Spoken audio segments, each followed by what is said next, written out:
Hello बच्चों, let's read the question. The question says identify the incorrect statement. Question में हमसे incorrect statement के बारे में पूछा गया है। Let's read about the options. Option A says GDP is the market value of the final goods and services produce with in the domestic category of a country during 1 year. कहते हैं GDP जो है हमारे पास क्या है, GDP market value of final goods and services की जो किसी भी टेरिटरी में एक साल में हमारे पास प्रोड्यूस किए जाते हैं। तो हमारे पास ये बिल्कुल करेक्ट है। जीडीपी जो है इसकी जो फुल फॉर्म होती है that is gross domestic product. तो ग्रॉस डोमेस्टिक प्रोडक्ट जो है ये हमारे पास मार्केट वैल्यू होती है फाइनल गुड्स एंड सर्विसेज की, जो तीनों सेक्टर्स में, primary sector, secondary sector, tertiary sector में प्रोड्यूस की जाती है।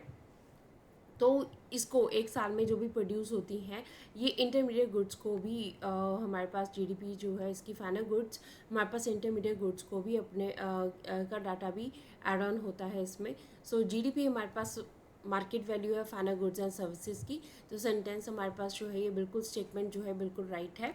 नेक्स्ट अगर हम देखें तो एनएसओ जो है is an organization under the ministry of science and technology government of India. देखिए एनएसओ जो है हमारे पास नेशनल स्टैटिस्टिकल ऑफिस इसे कहते हैं। ये एक ऑर्गेनाइजेशन है जो कि ministry of statics and programme implementation के अंडर होती है।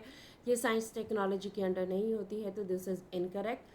थर्ड अगर हम ऑप्शन देखें कि primary sector is also called agriculture sector, तो ये भी हमारे पास बिल्कुल करेक्ट है, क्योंकि प्राइमरी सेक्टर का मैक्सिमम प्राइमरी सेक्टर मैक्सिमम जो है वो एग्रीकल्चर सेक्टर से रॉ मटेरियल लेता है। प्राइमरी सेक्टर एसोसिएट ही रॉ मटेरियल से होता है, रॉ मटेरियल प्रोवाइड करता है। तो एग्रीकल्चर सेक्टर जो है सबसे ज़्यादा रॉ मटेरियल प्रोवाइड करता है, इसलिए प्राइमरी सेक्टर जो है हमारे पास एग्रीकल्चर सेक्टर के नाम से जाना जाता है। This is also correct. The secondary sector covers activities in which the natural products are changed into other forms through the ways of manufacturing.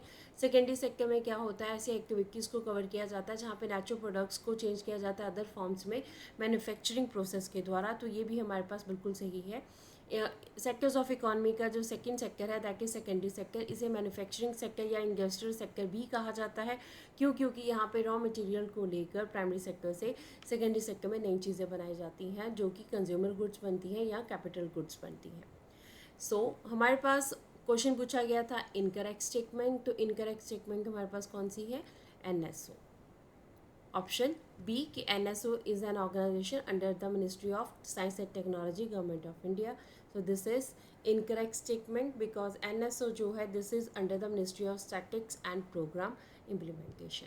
So hope so you understood the question as well as the answer. Thank you.